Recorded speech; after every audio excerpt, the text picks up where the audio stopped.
மட்டும் நினைப்போம். அது வந்து வருஷ கணக்கில் எடுத்து பார்த்தீங்கன்னா அது ஒரு பெரிய அமௌண்ட்டாக விலை சொல்லுங்க.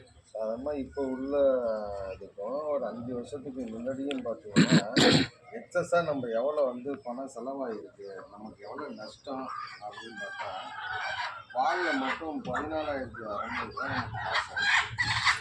அரிசியில் பார்த்தீங்கன்னா 36,000 சமையல் எண்ணெயில் 8,160 சர்க்கரையில் வந்து 1,200 மின்சார கட்டணம் 8,100 வீட்டு வரி வந்து 7,000 மாதந்திர செலவு பார்த்தீங்கன்னா ஒரு 12,000 இவ்வளவு வந்து இன்னைக்கு வந்து டிஃப்ரென்ஸு. இது மொத்த அமௌண்ட்டை பார்த்தீங்கன்னா 3,62,580 வந்து நம்ம வந்து அதிகமாக கட்டணும்.